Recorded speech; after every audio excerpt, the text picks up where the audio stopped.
Hola otra vez, continuemos cronológicamente desde donde nos quedamos. Y por supuesto, para no perder la esencia, pongo a todos los habitantes del tercer cielo como testigos de que todo lo que te voy a seguir contando es verdad, toda la verdad y nada más que la verdad. Llegó febrero del año 2013 y con él la noticia mundial de que el Papa Benedicto XVI renuncia a su papado, renuncia a su reinado en el Vaticano. Todos los hermanos y hermanas en la fe que creían en la resurrección de Juan Pablo II estaban emocionadísimos y súper ansiosos, ya que la profecía expresa que el reinado del séptimo rey, Benedicto XVI, solo debe durar un breve tiempo.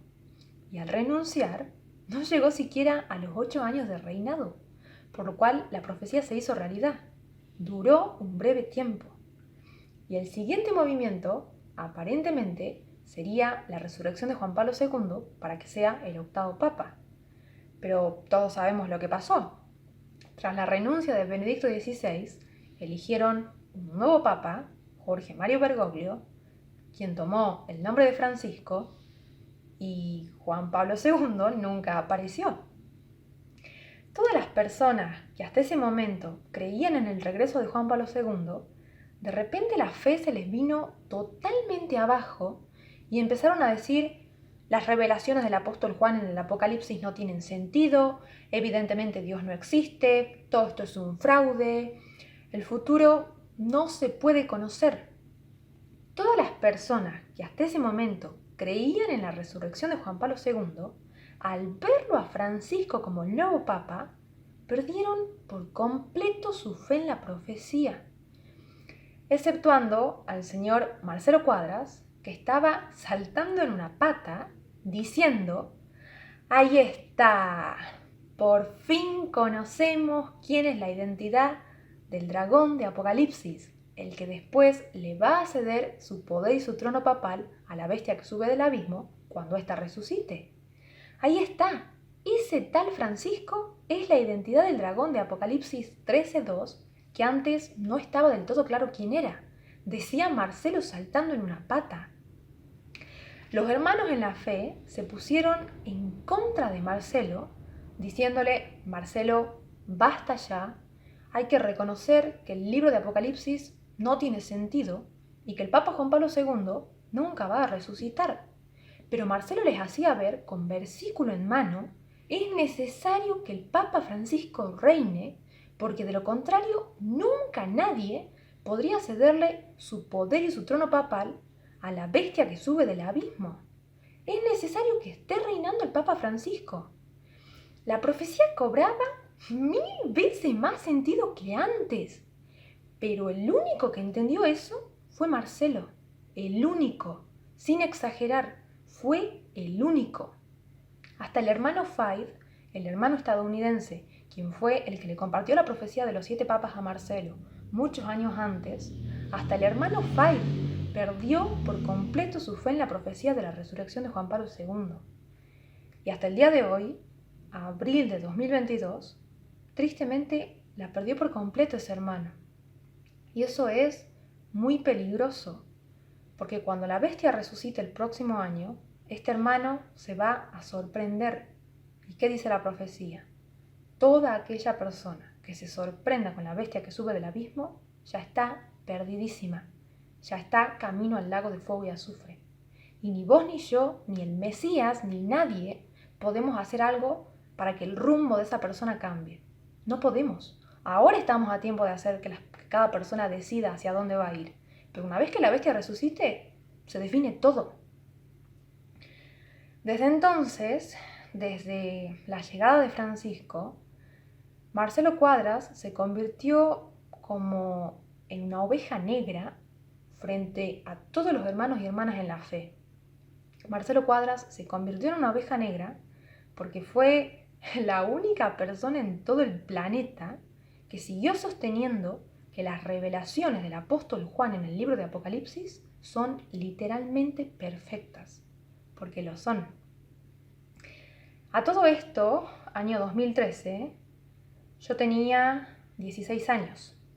Ni me interesaba la renuncia de Benedicto XVI, ni me interesaba que hubiese asumido un papa argentino, ni me interesaba cómo encastraba el Papa Juan Pablo II en todo eso, si es que encastraba. No me interesaba nada. En ese año, mi propia escuela de danza estaba en construcción. Estaba haciendo realidad literalmente el mayor anhelo de toda mi vida. No me interesaba nada más que no fuese seguir haciendo mi sueño realidad. Tener mi propio espacio y poder ejercer la docencia siendo profesora de danza. En ese año crecí muchísimo artísticamente. Además crecí como mujer, como ser humano, al enfrentarme a la realidad de la vida de que sin dinero no puedes hacer nada. Los billetes son un mal necesario.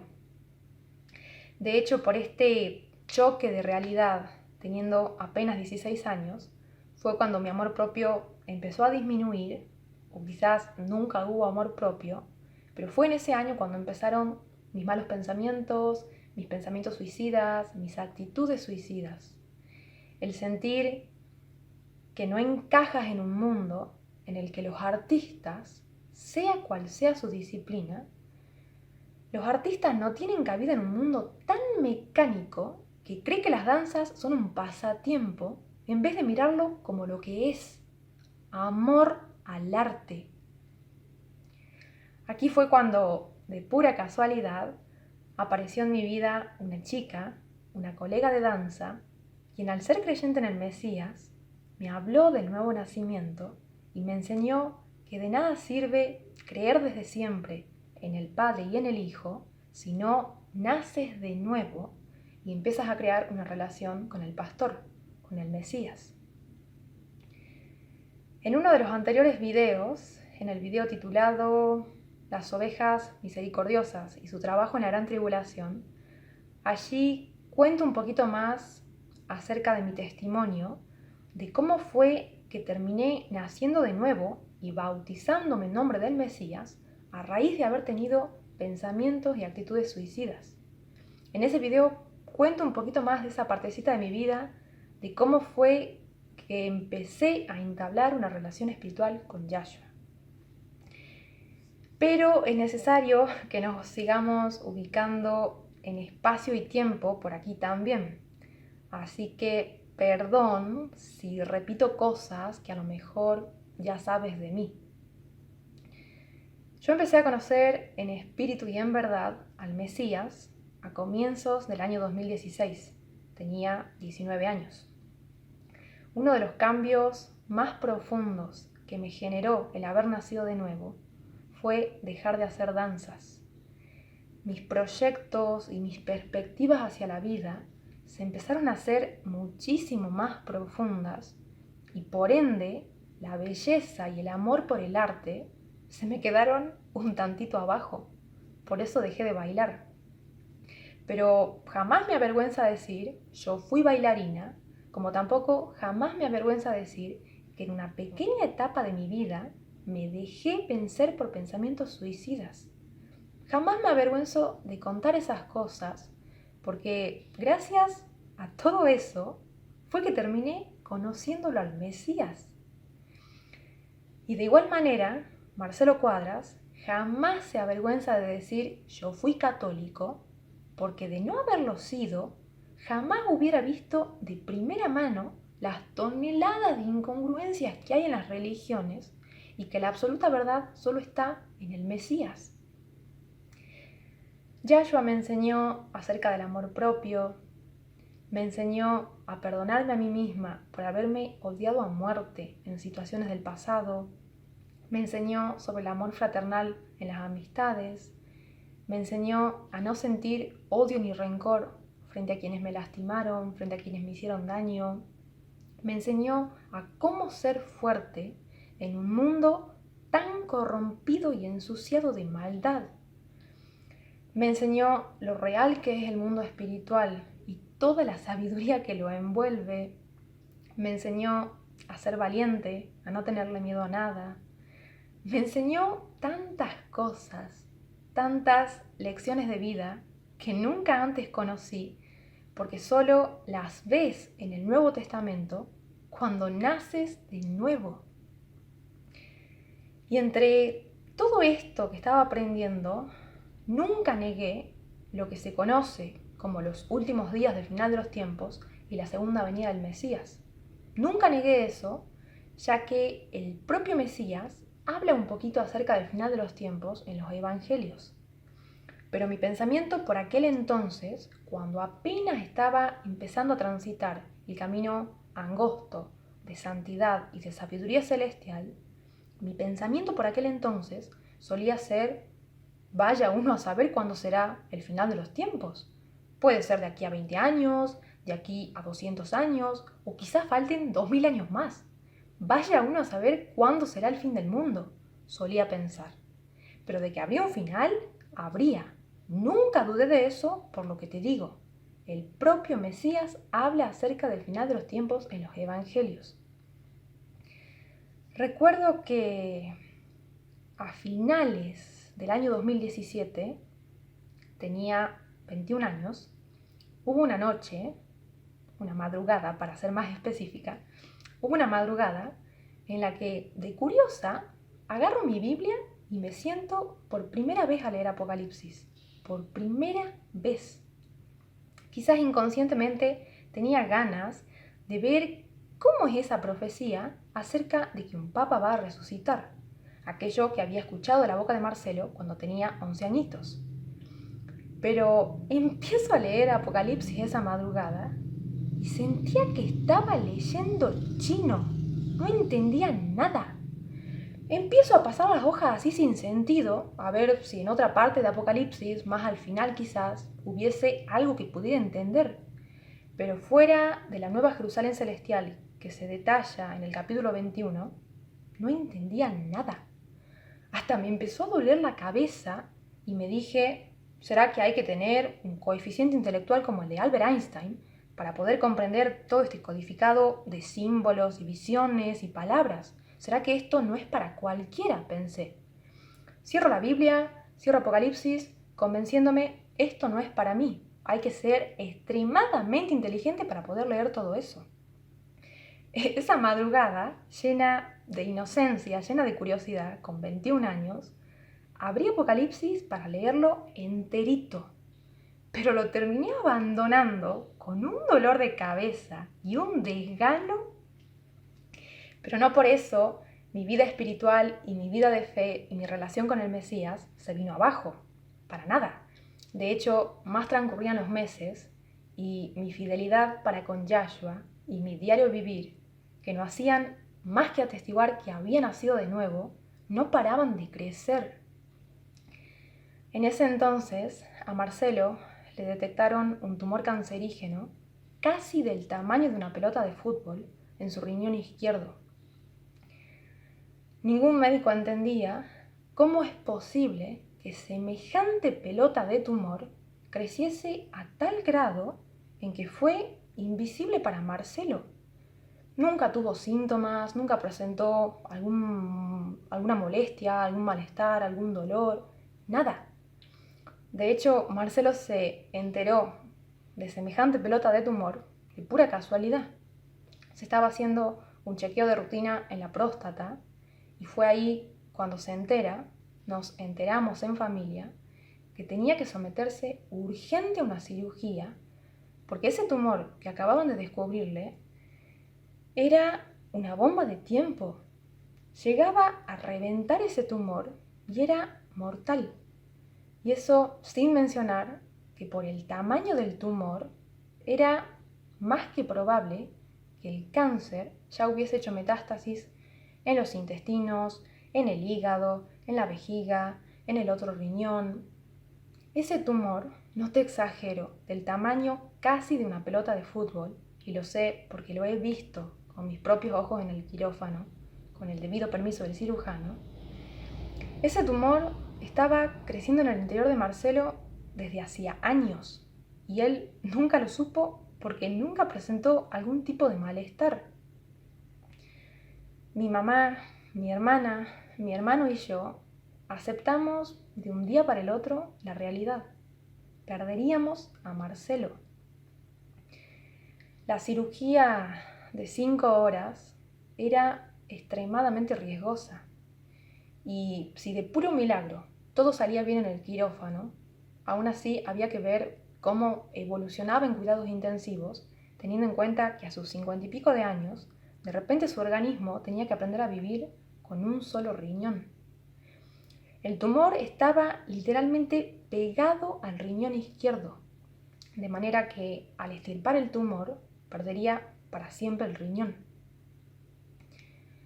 La experiencia emocional y espiritual que significó para mí aquella mañana del 5 de julio de 2018, cuando me despedí de Marcelo en la clínica, pensando que moriría, pensando que esa conexión espiritual que él y yo tenemos desde siempre moriría junto con él, esa sensación de asumir que lo peor era más que probable que ocurriese, fue una experiencia de vida tan pero tan dolorosa, pero aún así recuerdo que le oraba mentalmente a Yahshua pidiéndole que si de verdad era la voluntad de Yahweh que Marcelo falleciese, que por favor me diera la sabiduría para entender el porqué y la fuerza para sobrellevar semejante dolor de por vida.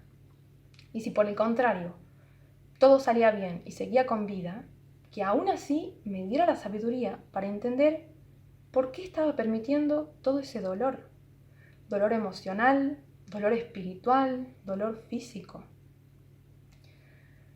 La cirugía fue un éxito, la recuperación fue un éxito, y para sorpresa de todos, cuando se realizó la biopsia, nos damos con la noticia de que el 80% del cáncer estaba muerto. ¿Quién mató ese cáncer? No lo sé, pero no hizo metástasis en ningún órgano. Marcelo siguió con vida. Marcelo sigue con vida. Perdió su riñón izquierdo, sí. Su alimentación a día de hoy cambió muchísimo por tener un solo riñón, sí. Pero la ganancia que fue para Marcelo y para mí, lo que crecimos espiritualmente gracias a ese momento, gracias a todo ese dolor, gracias a esa experiencia, fue una ganancia que ni 9 millones de pesos en oro guardado bajo el colchón se le asemejan. Los planes de Dios son tan perfectos.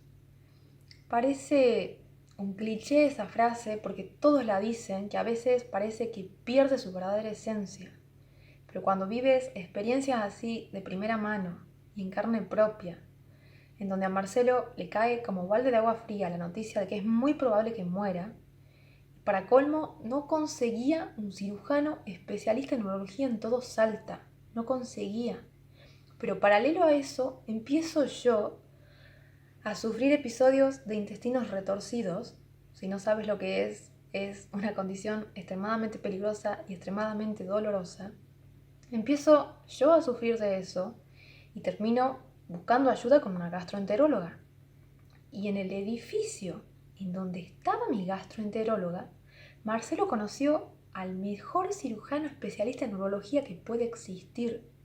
El cirujano es ateo, con un corazón como de piedra, pero el eco de vida espiritual y el eco de fe que hizo Yahshua a través de la familia Cuadras hacia la vida de ese hombre, todo a raíz del enorme tumor cancerígeno, si es que es para escribir una novela, y el cómo Yahshua me utilizó a mí, cómo Yahshua utilizó mis intestinos para poder llegar al edificio correcto, en donde el cirujano que operaría a Marcelo lo estaba esperando, sin que ninguno de nosotros lo supiera, si es que es para filmar una película, lo reales que son Yahweh y Yahshua, los reales que son el Padre y el Hijo. Y Marcelo y yo lo hemos vivido juntos en más de una ocasión y lo hemos comprobado por separado en más de una ocasión también. Elohim existe, tan real como el ser conscientes de que vos y yo existimos. Así de reales son el Padre y el Hijo. Y no sé sinceramente si es una especie de premio o de recompensa de parte de Elohim por haber salido fortalecida de las pruebas, pero desde ese año, 2018, A mí me ocurren cosas muy peculiares cuando sueño. ¿Qué quiero decir con que me ocurren cosas peculiares al dormir, al soñar? Te comparto unos cuantos sucesos. De hecho, quiero empezar compartiéndote el primer suceso en donde todo empezó. Estaba de viaje en San Salvador de Jujuy por mi libro, por mi primera novela. Yo soy escritora. Estaba de viaje por trabajo con un proyecto en una universidad. Y en una de las dormidas en el hotel, para que te ubiques, el hotel en donde yo me estaba hospedando quedaba a unas 2 horas y media hasta mi hogar, hasta mi ciudad. En una de las dormidas en el hotel, sueño que en mi salón de danza, que por aquel entonces ya no era un salón de danza porque ya había dejado de bailar, sino que se transformó en un monoambiente, sueño que por debajo de la puerta de emergencia de mi salón entraba una cucaracha. En el sueño yo estaba frente a la computadora escribiendo, trabajando en mi segunda novela, y veo de repente que ingresa una cucaracha por debajo de la puerta de emergencia. Este salón tiene 2 entradas, la entrada principal y la puerta de emergencia. En el sueño, la cucaracha entró por la puerta de emergencia. Dejo de escribir, voy corriendo al baño a buscar el veneno para matarla y la rocío entera a la cucaracha, sin importarme que el veneno pueda dejar una mancha sobre el piso de madera, me daba igual. Verdaderamente disfruto matar cucarachas. Son sucias, feas y asquerosas. A propósito, las cucarachas no son creación de Elohim. Ellas existen a raíz de que el pecado contaminase la creación de Elohim. Pero las cucarachas no son creación de Elohim. Pero en fin, eso es otro tema. Mi sueño simplemente consistió en matar una cucaracha. Cuando despierto, ya mientras desayunaba en el comedor del hotel, lo único en lo que podía pensar era: ¿qué sueño tan raro? Tan tonto, tan sin sentido. Porque verdaderamente fue un sueño tonto. Pero cuando llegó el momento de regresar a mi hogar, de regresar a mi ciudad, e ingreso a mi salón, veo el cadáver de una cucaracha, patas arriba, a apenas unos cuantos centímetros de la puerta de emergencia.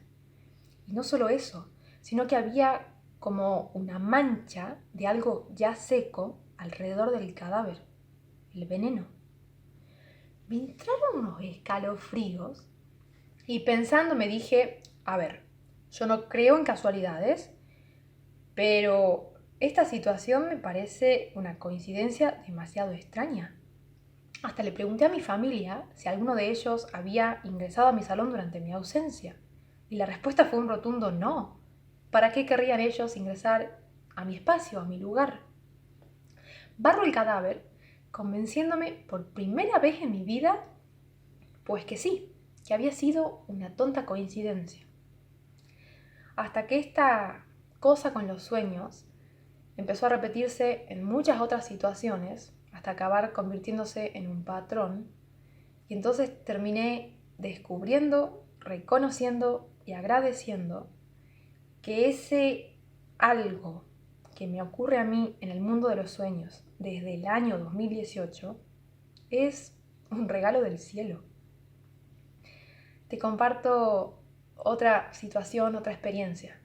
En esta no hay cucarachas, hay personas, personas de la vida real. Sueño con una amiga de danza a quien hace años que no la veía, y no porque nos hubiésemos peleado o distanciado, sino que simplemente nuestros caminos, conforme fuimos creciendo, tomaron un rumbo distinto. Sueño con esta amiga de danza y con su novio, a quien solo lo conozco por fotos. Estábamos, esta amiga de danza, el novio y yo, sentados en una cocina-comedor leyendo la Biblia, debatiendo sobre varios temas, compartiendo, charlando. De repente se nos une al sueño, o sea, a la cocina-comedor, una señora a quien jamás había visto en mi vida. Y esta señora me pregunta que cuál es la enseñanza del Mesías con respecto a los divorcios, con respecto a las separaciones en un matrimonio, porque ella lo había vivido. Su esposo la dejó por otra mujer y se fue a hacer otra vida con esta otra mujer. Esta señora en el sueño se abría conmigo con mucha confianza y me contaba lo que sentía, lo que había vivido, lo que había pasado. Cuando despierto, no paraba de preguntarme que quién es esa señora. ¿Cómo voy a soñar tan nítidamente y con tantos detalles personales con una mujer que es completamente desconocida para mí? Hasta que de repente aparece de la nada esa vocecita espiritual del Mesías en mi cabeza. Yo cariñosamente le digo vocecita espiritual porque no es una voz literal. Aparece esta vocecita espiritual, este impulso espiritual a modo de susurro en mi cerebro. La señora del sueño es la mamá del muchacho, la mamá del novio de mi amiga. ¿Se entiende, verdad? Con esa información en mi cabeza, me metí en Facebook, en el perfil de mi antigua amiga, y de ahí lo busqué a su novio, a quien solo lo conozco por fotos. Lo busco a su novio hasta acabar llegando al Facebook de su mamá. Cuando veo el rostro de su mamá en una de las fotos, los vellos de punta al comprobar que es la señora de mi sueño. Y no solo eso, sino que sigo indagando con mucho respeto un poquito más en las redes sociales y termino descubriendo que la cocina-comedor en donde nos soñé es la cocina de su propia casa. Casa que jamás en mi vida pisé si apenas lo conozco por fotos al novio. Menos que menos conozco a su mamá, ni menos su casa. Todo esto, Yahshua HaMashiach lo hace por algo. Este don con los sueños no es un juego. Y solo cuando le pido a él, a Yahshua, que me muestre cuál es su voluntad hacia ese sueño, por qué proyectó ese sueño en mi cerebro con tales personas, pongo manos a la obra y hago el trabajo espiritual que me corresponde sobre cada persona soñada. Es una responsabilidad muy gigante. Recuerdo que en un comienzo tenía miedo de equivocarme, miedo de hacer las cosas mal, pero fue parte de un proceso también el entender que entre tanto más crezca mi intimidad espiritual con Yahshua, más fácil se hace ver y discernir cuál es su voluntad cuando Él me envía, cuando Él proyecta esos sueños especiales en mi cabeza mientras duermo. En otra ocasión, en otro sueño, Yahshua me mostró explícitamente, con nombre y apellido, cómo una de mis mejores amigas le estaba siendo infiel a su propio esposo. En el sueño, Yahshua me mostraba la identidad de este hombre. Luego, en la vida real, le planto cara a mi mejor amiga de cómo puedes estar siendo infiel a tu propio marido, incluso aún siendo creyente en el Mesías, incluso habiendo puesto el matrimonio bajo su bendición. Su terror de cómo sabía yo acerca de su infidelidad si yo vivo en la ciudad de Salta y ella vive en Buenos Aires, su terror, su voz, sus palabras a través de WhatsApp fue indescriptible. A estas alturas del video, quizás estés pensando, Maricel sabe la fecha exacta del regreso de Juan Pablo II porque el Mesías se la mostró a través de un sueño. Pero no fue así. Recordá que te expresé con anterioridad que la fecha exacta del regreso de Juan Pablo II les fue compartida a Maricel y a Marcelo. Y a Marcelo no le ocurren cosas peculiares con los sueños. De hecho, Marcelo nunca sueña nada. De verdad, nunca sueña nada. Pero ¿y entonces cómo saben con tanta precisión que la bestia resucita el 2 de abril? Paciencia, que no se te olvide que el saber la fecha exacta forma parte de un testimonio de vida. Su testimonio y mi testimonio. Y yo estoy aquí con mi transparencia y con su apoyo, contándolo todo en nombre de ambos. Llegó la pandemia en marzo de 2020. Bueno, en realidad el virus llegó un par de meses antes, pero la OMS la estableció como pandemia en marzo de 2020.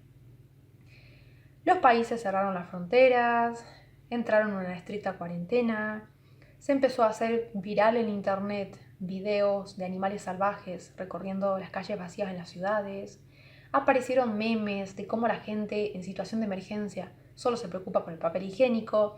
En fin, en medio de todo esto, mi cabecita estaba en otro lado.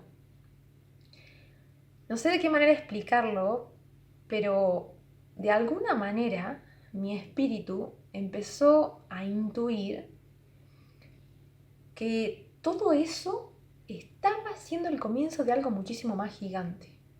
No es la primera pandemia que atraviesa la humanidad, por supuesto, pero sí que va a ser la última, empecé a intuir. Me cruzaba en las redes sociales con noticias que parecían falsas y al mismo tiempo no, de que el filántropo Bill Gates ya estaba financiando una vacuna inteligente con un chip inteligente para apoyar y ayudar con algo desde su posición en medio de la pandemia. Me cruzaba con tantas noticias, la mayoría de ellas falsas, pero al fin y al cabo eso era lo que estaba circulando en internet. Y entonces empecé a darle muchas vueltas en mi cabecita a aquella profecía de la resurrección de Juan Pablo II, aquello que había escuchado siendo niña. Empezó a gestarse una curiosidad en mi cabeza, en mi espíritu, acerca de que si todo el inicio de esta pandemia estaba conectada de alguna manera con el libro de Apocalipsis y en definitiva con la resurrección de un papa a quien la profecía le llama bestia. Empezó a gestarse una curiosidad en mi cabeza, pero la curiosidad solo fue curiosidad, porque no es que me senté a estudiar Apocalipsis ni le pedí a Marcelo, a ver, mostrame cómo es todo eso en lo que vos crees desde hace años, para nada. La curiosidad solo fue curiosidad. Ni siquiera me senté a hojear el libro de Apocalipsis, porque según mi pasada experiencia, sentía que estaba leyendo chino y me hacía doler la cabeza. Entonces, esa curiosidad ligada a esa extraña intuición de percibir que toda la pandemia es el inicio de algo más gigante, fue una curiosidad que se empezó a gestar en mi cabeza, en mi espíritu. Hasta que apareció mi precioso Yahshua HaMashiach con un tirón de orejas y conociendo cómo funciona nuestra intimidad, cómo funciona nuestra relación espiritual, ese tirón de orejas terminó transformándose en la aventura más extrema, más gigante, más dolorosa y paradójicamente más gozosa que haya vivido nunca. Pero viendo la hora que es, viendo los minutos que han pasado, cortemos esto aquí y abramos una tercera parte. Siempre se dice que la tercera es la vencida, ¿no? Te prometo que allí vas a tomar conocimiento de por qué la bestia Juan Pablo II resucita el 2 de abril. Te prometo que allí vas a tomar conocimiento.